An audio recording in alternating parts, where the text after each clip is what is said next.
That's why we're here. We're here because of Jesus Christ, and we come to bow down before him saying, you are so much greater than anything in our life and anyone in our life. And so we want to follow after him. We're in this series called Get Your Passions Back. And we're in part 2 of this series, and song really introduces this very well. A year ago, do you remember a year ago? A year ago, we had some significant things going on in our life. About a year ago, the whole world decided to shut down over this virus.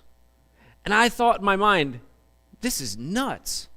I don't know about you. Back then I thought, it's a virus, and we're shutting down. And we did, and we saw the results throughout the year, and it was very interesting that in the first few weeks, for me and for all of you, I mean, that first day, it was really next Sunday, would be a year anniversary. That first Sunday, I was up in Rhode Island in a bed and breakfast, or not bed and breakfast, an Airbnb, after a wedding for Katarina Bickle.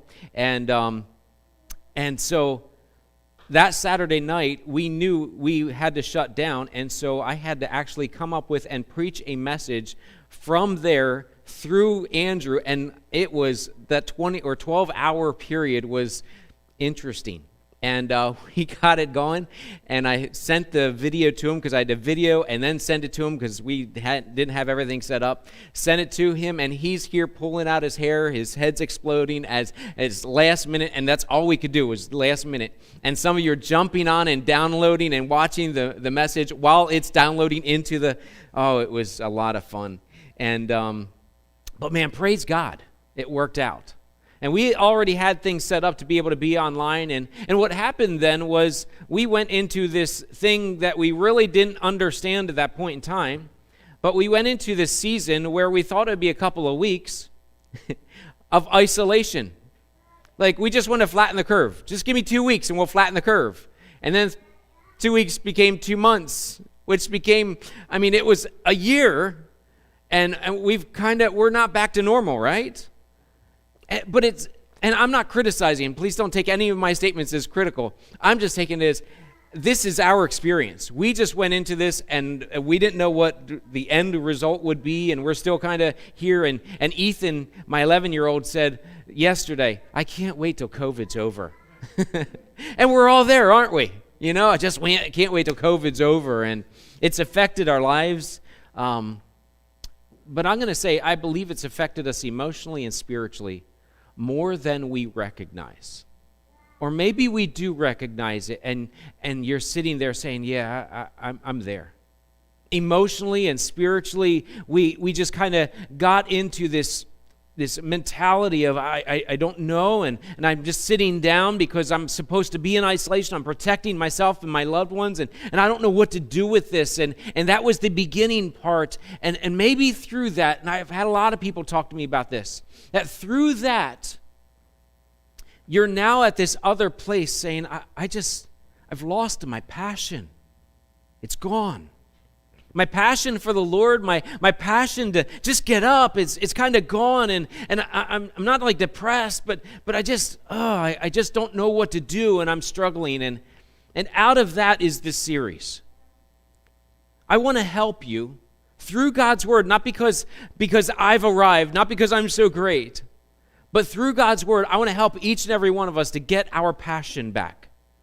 Emotionally, spiritually, physically, I want us to get to where God wants us to be. And so last week we started, and remember last week, step 1, I'm giving you 4 steps to get your passion back. 4 steps. Step 1 is to reclaim your calling, right? Reclaim your calling. And that went back to 1 Peter chapter 2. And the calling is to be a priest. That God calls us as we are following Him. He has called each one of us to be a priest. What's a priest? Do we have to wear a collar?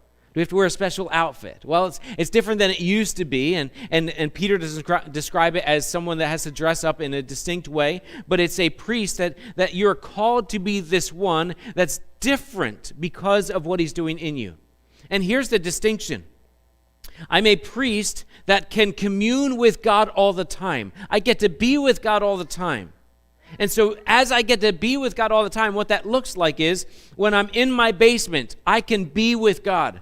When I'm up in the attic, I can be with God. When I go to work, I can be with God. When I'm there in my neighborhood, I can be with God. When I'm here in this building, I can be with God. I don't have to wait for a person in order for me to be with God. I get to be with God 24/7.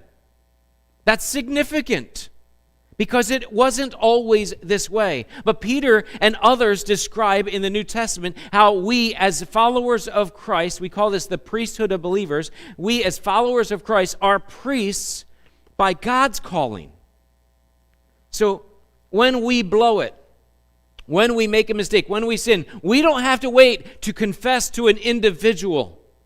We get to take care of it right then and there and say, I blew it, I was wrong. Because he's made us to be the priest, to commune with God immediately. How awesome is that? Have you enjoyed being a priest this week? I wonder, has your husband or wife or kids or anybody called you, hey, priest dad, can you, or priest mom, can you know, I don't know, anyway. But listen, we're a priest at home, at work, wherever we are priests 24/7. That's our calling.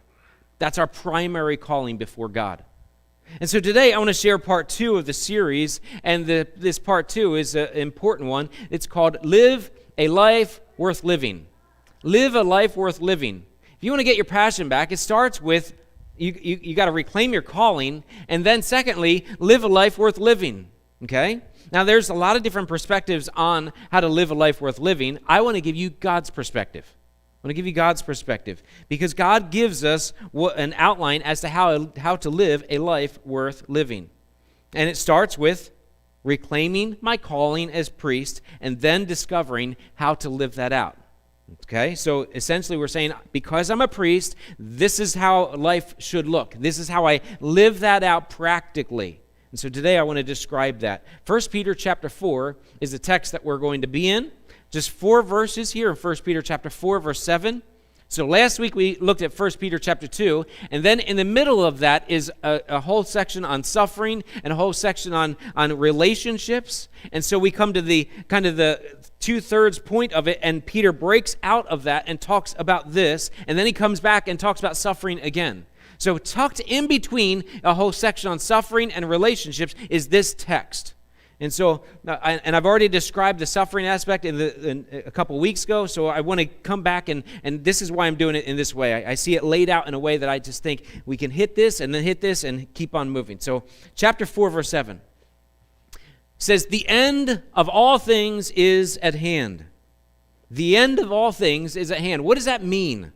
Does that mean that by the time they receive this letter later on that day, the end of the world is there? No, as with all of the New Testament, there is no specific timeline associated with the imminent, what we call the imminent return of Jesus. Here's what we know.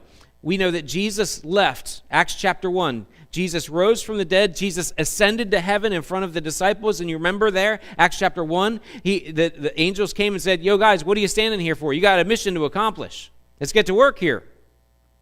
And so Jesus ascended into heaven, and he says, I will come back. It's imminent. Do we know when? No. And there's people that do all kinds of timeline studies and say, well, I think it's going to be, and we had that a few years ago with a couple people that they made this really big famous thing, and it didn't work out. So we don't predict the timing of it, but what we do know is it is imminent. The end of all things is at hand. It could be today. It could be next year. It could be thousands of years from now. We have no idea. So what Peter is saying is, you understand that you don't know what tomorrow holds. So therefore, because of that, the end is at hand. Live as if tomorrow doesn't happen.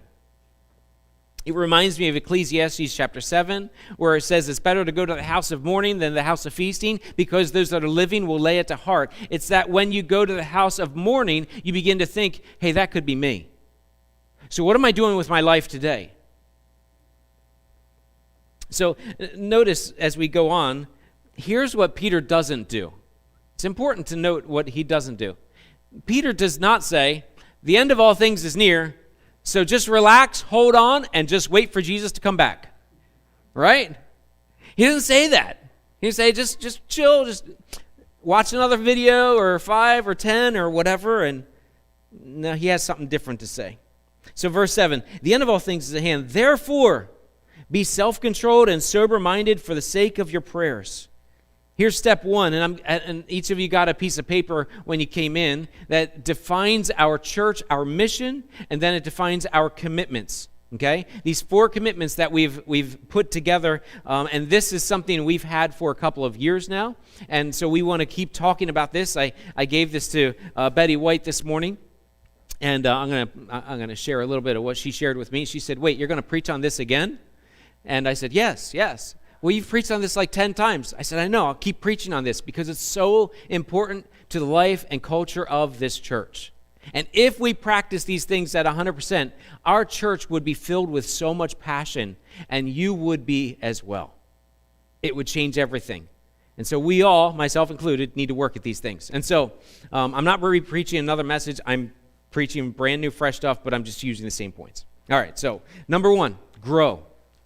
We are a work in progress. Be self-controlled and sober-minded is very simple. It's just simply you need to be growing.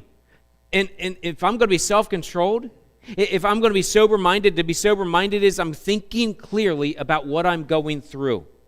Thinking clearly. To be self-controlled is I'm choosing what I'm going to do rather than just saying, well, whatever happens, happens.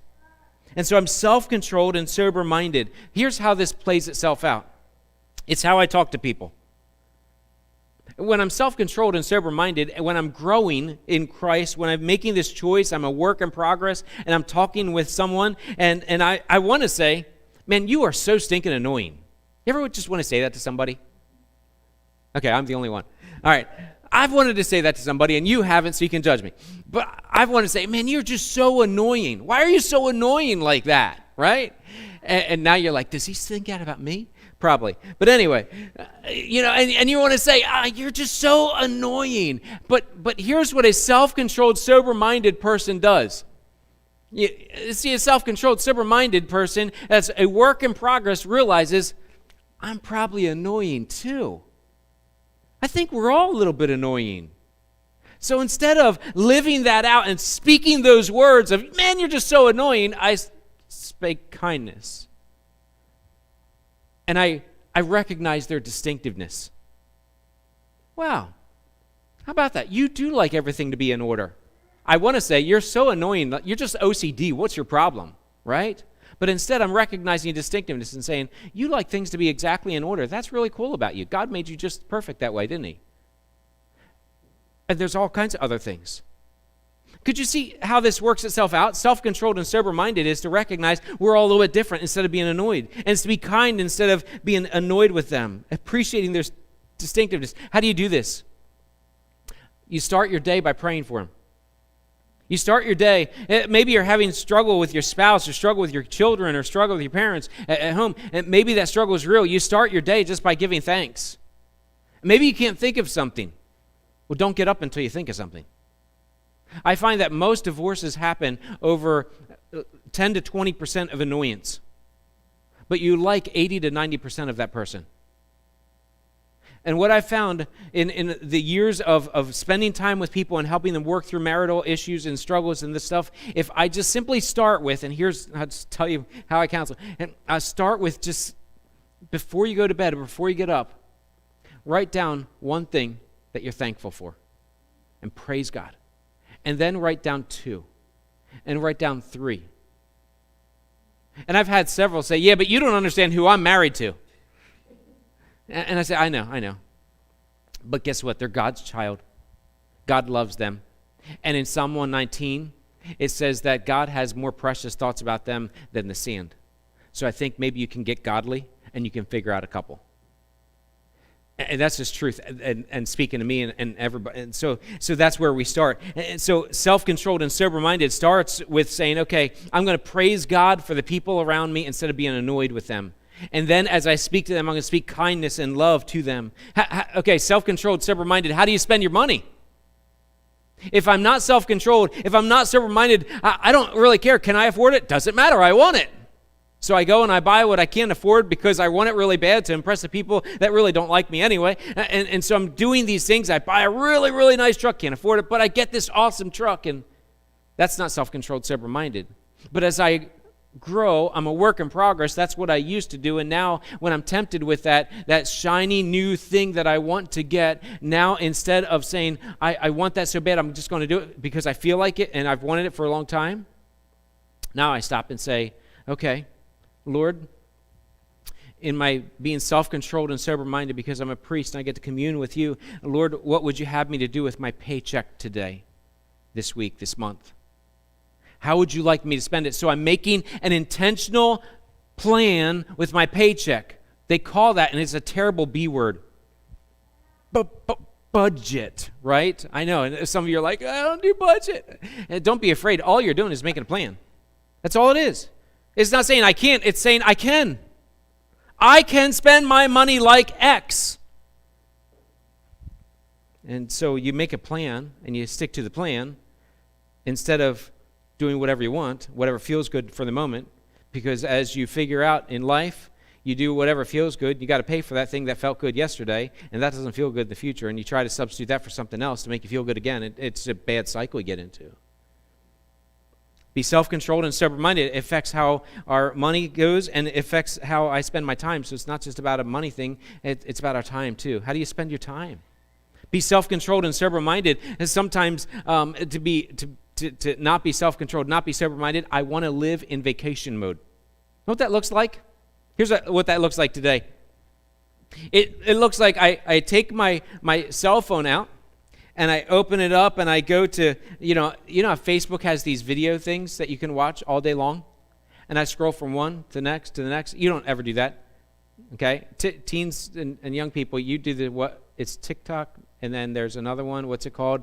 Snapchat or something like that, and then there's another one, Instagram, and you can be there all day.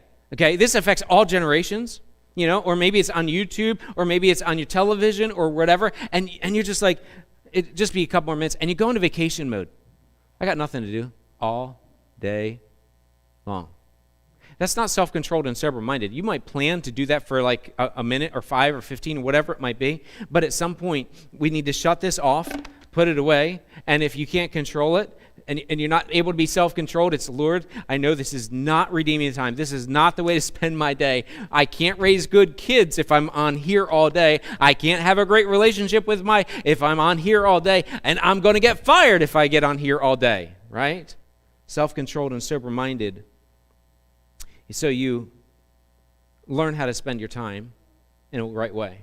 For me, one of the things I do, I've been doing this for a while, and I keep making adjustments to this, is before I go to bed, I literally set out my clothes for the next day. I set out my clothes based on what my schedule looks like. I look at my schedule. I know what I'm supposed to be doing. I know what time I should be getting up, and so I get everything together so that I'm ready to get a shower in the morning, or if I shower at night, whatever, I'm ready to get going, and I'm out the door at the appropriate time to get moving. It's planning ahead. I learned that a long time ago, that if I start with that makes tomorrow a better day. And so you start with the simple things. And some of you do that, and you do other things as well. Self-control, it helps you to live a life worth living, doesn't it? Because if you're not practicing the self-control, if you're not growing and identifying, I'm a work in progress, and I want to be self-controlled, and I want to make sure that I'm sober-minded. If you're not doing that, you're just living a random life, and you're going to look back and say, what did I do with my life? But self-control, sober-minded, helps you to live a life worth living. But here's what I find. I need accountability to get there. You ever find that? That you say, okay, I should only spend 15 minutes. I should only spend this amount of money. I should not say, and you have these self-control things that you have to work at and you're praying about. But the truth is, if I just do this all alone, I can only go so far. But there's a better way. This takes me into point number 2. Life is better connected. life is better connected. We need each other to grow. And so, here's verse 8 and verse 9. And I love how this text really exposes our 4 commitments. I love this. He says in verse 8, above all, keep loving one another. Above all, keep loving one another, since love covers a multitude of sins. Show hospitality to one another without grumbling. Love one another. It's that life is better connected. It's that we're staying connected. To love someone else means that I want to be connected with you. I want to be around you. Keep loving one another. And he says this earnestly. It's like he puts 2 adjectives on the beginning and the end to be able to help us to truly understand how hard it is to do this. It's keep loving one another earnestly. Push to love one another. Why? Love covers a multitude of sins. Have you ever made a mistake? Dumb question, I know. Isn't it great when love covers that sin? God's love covers it first and foremost. But then when someone loves you beyond that mistake, it's so awesome. Love is a commitment to stay together through the ups and downs. Love is not a word that we just throw out and say, hey, I love you, man. It's not simply that. It goes beyond that. It's action. It's that I'm putting to action what I know to be true, that I'm going to be loving toward you. And what love looks like is when you are on your down, I'm there to help pick you back up, not to kick you while you're down. And when you are at your high point, you're up, I'm not there to bring you down because I'm annoyed with you for being up. I'm there to encourage you while you're there. It's to recognize that everyone is a work in progress, and because everyone's a work in progress, they will blow it too. What I find in our culture is that we are graceless toward everyone else, but we expect grace from everyone else. That's the cancel culture, by the way. That we are graceless toward everyone else. They made a mistake. I want to expose your mistake. But we expect everybody to be gracious to us. There's a problem there. This happens in our marriage, this happens in our homes, this happens at work, this happens in our neighborhood. When we expose these problems, Proverbs says this, it's a king's glory to expose a matter, but is the glory of God to conceal a matter. See the distinction? A king or person around us says, I want to show you how bad you are. But it's a glory of God to say, yeah, I see that you're a work in progress, and I want to take care of you through it. And not everybody needs to know about this. And so love covers a multitude of sins. I like what Andy Stanley says. I got a mug from a conference I went to. Andy Stanley was speaking at, and he said, and it said this, in every relationship we should be asking this, what does love require of me? Great question. What does love require of me? So you're in the middle of an argument, discussion with someone, right? What does love require of you in that moment? Does it require for you to get all upset and make sure you prove them wrong? What does love require of you? And then he goes on further and he says, show hospitality to one another without grumbling. Now, in that day, churches met in homes only. They didn't have buildings like this. So they met in each other's homes, and what would happen is you'd go to the home that was adequately spaced for people to be able to be in, and that person, after a while, wouldn't you get sick of people being at your house every week? And for them, they met on a daily basis. Could you imagine this every day, someone coming to your house? And he says, show hospitality without grumbling. Look, they are taking advantage. Yep, they did break that nice painting. Yes, and that thing over there that you like that was from Aunt whatever. Yep, it's broken too. And you're buying all the Doritos and the Oreos for. I know. Be hospitable without grumbling. Do you know what it takes to be hospitable? Maybe not opening up your home, but opening up your life. Start with this. It takes vulnerability. It's that I have to be willing to say, here's who I am. You're invited to be with me, not the fake plastic person I want you to see, but you're invited to actually be with me. Come into my home, my life. It takes vulnerability. That's hard. Because in our culture, in this South Jersey region, we're cynical toward everybody else, and we don't trust anybody, because who can you really trust? Because everybody's going to hurt us. Have you ever thought that?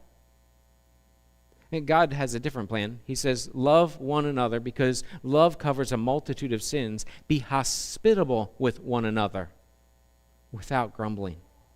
It's that we are there to stay connected. Life is better connected. We're connecting with each other very intentionally so that we can grow together. We recognize that not everyone is trustable all fully. The only one that's fully trustable is God. And God does have a plan even through the mistakes of others, that God will redeem that and help us to grow in and through that as well. Life is better connected. So show hospitality. Be vulnerable. Take time and energy to do that. And so, by the way, staying connected, it requires intentionally getting together. So COVID affected me. When we first couldn't have church here, it was disappointing, but what I realized was this was our staple, like gathering point, gathering time for us to be able to build our relationships and stay connected. It's that we pre-formatted our time to stay connected. And when we didn't have this time, this intentional get-together, we got disconnected. And so I realized how important it is to have this time set aside to be able to have what we call church. It's really a time for us as followers of Christ to get connected every week or every time we gather. Staying connected, it requires intentionally getting together, not simply getting into your pew. And if somebody took your pew today, I'm sorry, but not simply attending the same place. That's not connecting. That's attendance. Connecting is, it's intentionally looking for ways to connect in relationships. So as we do that, we understand life is better connected. We can get accountable with one another. We can build relationships with one another, learn how to love each other, and we can keep growing. And the reality is, as we do that, we'll work at staying reconciled, because love covers all of that. And so here's how this works out. We go to verse 10 and verse 11. We invest in one another. Connected people, they invest in others. Verse 10, as each has received a gift, use it to serve one another as good stewards of God's varied grace. So God has given us all a gift. Those that are followers of Christ, He's given us a gift. And so He says, use this as God's steward. Use this to serve one another by God's grace. And so we're called to invest in one another. So basically, I'm looking at you and looking at others, and you're looking at each other as potential investment opportunities. Because I've been given so much by God, not because I have so much. It's not because of me, because I'm so great. No, it's God's given me this gift. So this gift, it could be a speaking gift. Like God's given me this gift to teach and preach, and I love to be able to do that. But there's other gifts. There's gifts of administration. There's gifts of help, gifts of mercy. We're there to help people get organized. We're there to help people through a hard time. We're there to listen to people that are in pain. And all these gifts, He says, use these gifts to serve one another. Don't hold it in. Last year, many people were investing in others in February. But then when March hit and COVID hit and we got isolated from everybody, what happened was we didn't know how to invest anymore. I struggled, and so did you. And we did the milestone minute every night to try to encourage and give you simple little things to be able to do. And we tried to do those, and it kind of worked, but it was challenging. And what I found is a lot of people have gotten to this point where they stopped investing. They sat down, they sat on their couch, and they watched a few videos, and they lost their passion, and they couldn't figure out what they're missing. Here's the reality. I believe most of us are missing this investment from others and for others. We're missing that opportunity that we were taking advantage of. That we were investing in others, and we are sharing with others what God has given to us. And I believe that we need to get back to that. And so we're working at that as a ministry, but there's some creative things that you can be doing even today as a result. But I want to just encourage you there, make you aware of that. Maybe that's what you're missing right now, is that ability to invest in others because God's invested in you. And here's what you'll realize. You cannot outgive God. You can't outgive God. Here's the next part. He says, whoever speaks as one who speaks oracles of God, whoever serves as one who serves by the strength that God supplies. How much strength can God give you? It's infinite, right? My strength is finite. I can bench press only so much. I can only go through so much pain. I can go through so much. I have a 24-hour day. I need to get my rest. I'm limited. God is infinite. God's strength is infinite.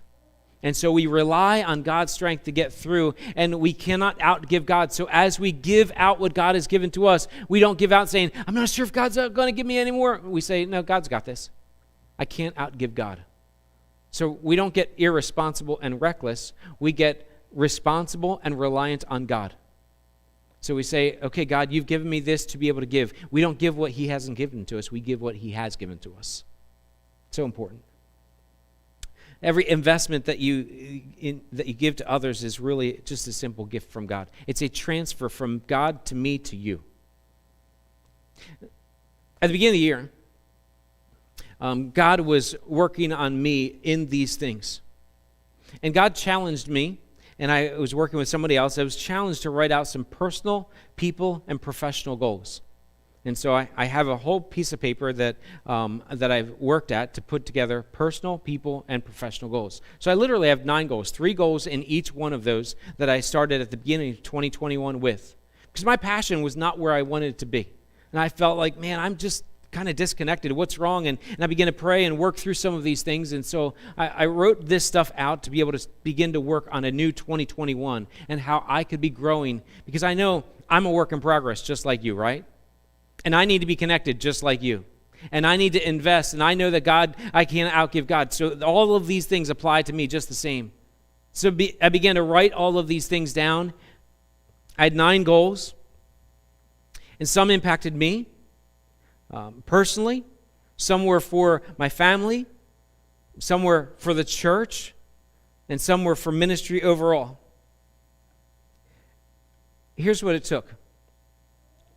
It took, in the beginning, a simple willingness to grow. Just me simply saying, it's time to grow. You ever get to this status quo point?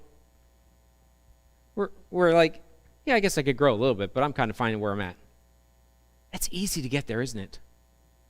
And I think the older you get, the easier it is to get there. I've bumped into some life coaches that say the hardest people to work with are the older people. Because the older you get, the more stuck in your ways you get, and you're convinced that you are right anyway.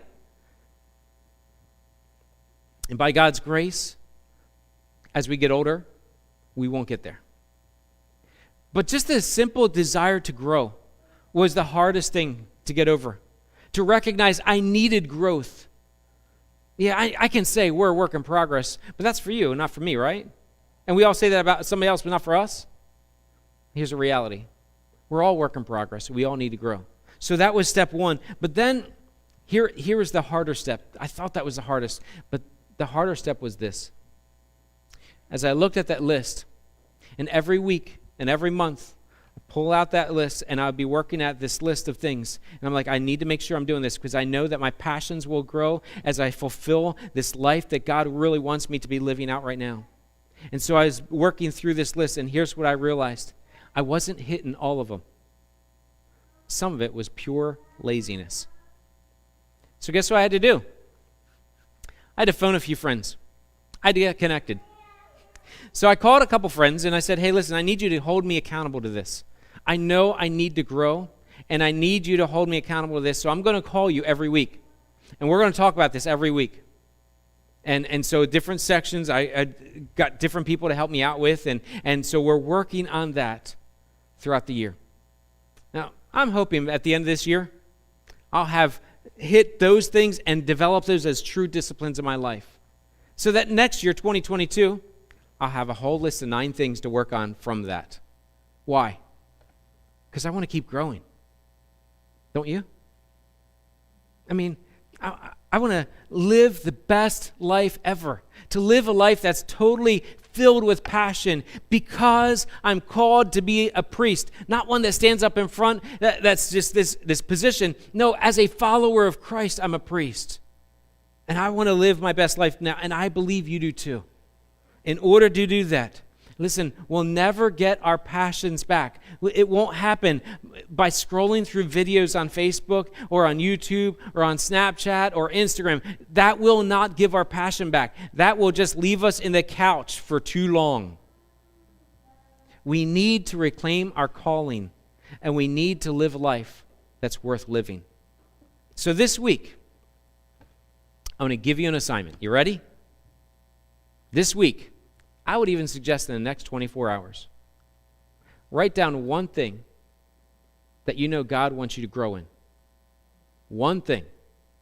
Like, don't start with this huge list. I know, I got 9. You can do 9, go for it. It was a little bit much.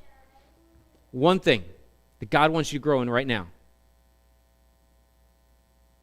Then, get connected with someone that can hold you accountable to it, make sure it's reasonable, and help you to grow in that. Not someone that's going to lord over you and say, I saw you failed yesterday. Oh, you didn't make it. No, that's not accountability. Someone that's going to love you earnestly. Someone that's hospitable, that is vulnerable and open as well. Someone that cares about you. And maybe you don't have that person in your life yet. So, just try to initiate a relationship. Simply reach out and say, hey, I wanted to talk to you. See if they get back to you. Hey, I want to get together for coffee. See if they actually show up. And if they don't, find somebody else that does. And keep working at that to find a relationship that actually sticks a bit. Make sense? Easy assignment? Okay. Let's pray. Lord, thank you. Thank you for the work that you want to do in each and every one of us. And thank you that you are so faithful to complete in us what you've started. Thank you for calling us to be a priest. Thank you for that position in you. And Lord, help us to fulfill that right and to live that life that is worth living in you. And we will give you the praise. Through Jesus, I pray. Amen. Hey, thanks for being with me today. Thanks for going through this, and I hope that you'll fulfill your assignment today. And those that have kids downstairs, they have given me permission to tell you that you don't need to run down and get them right away. Say hi to a couple people. Be normal adults for a few minutes before you go get your kids. They won't be offended. Hey, thanks for being here. Take care.